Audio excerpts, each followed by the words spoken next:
สุวิมลพันธ์มาญยาศิวยาเกียรตินิยมอันดับ2นัทพงศ์ภูลสมบัติธีรวุฒิวงศ์ลาวิรัตถาภาษานภัสเทียมศิริสาวินีชูวิทย์สกุลเลิศอลงกรณ์พลกิจสระเจษฎาปฐุมมานีตะเลนัทเขตบุญใสธนพัฒน์ศรีจงกิริกุลสอนสวรรค์ภูสกุลวิชิตาเจริญแสงสีอริสาสมบุตรอัครพงศ์ธนสิทธิบุญชัยปรัชญานนท์หลังผลธนิดากิตติยิ่งประยุสาขาวิชาวิศวกรรมอิเล็กทรอนิกส์และโทรคมนาคมกฤษฎาสกาวนิกุลกนกอ่อนเป็นจำประธานพรกรณศักดิ์ศรีบุญชัยตรดลแย้มสังขารปริยาสารชาติปริยาพรจันทจารปริยาพรสุวรรณคำพรโยธินรัตนกุล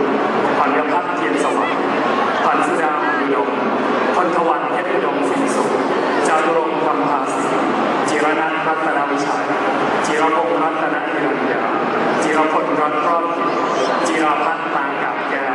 ชมพูนุชตั้นสกุลรงชิสนุบินยุพันธ์ชุติมาบุญแก้ว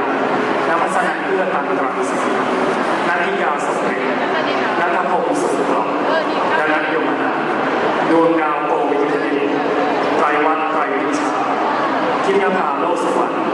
ธนพัฒน์กิตติวณิชพันธ์ธนันเลิศทรัพย์เจริญธนาชัยวิทิการจนานรุ่งมั่นศรีนฤบดินบุญการนัทพลจันทร์ไทยบุรินทร์พันธ์กิจปรีชาปารีสร้อยพรชัยสุทธิชัยวุฒิพรเทพรุ่นไทยการพรประเสริฐงามสิงห์พัฒนกิจสุทธิประภาพัศยานุภาพนาคภูมิเอื้อ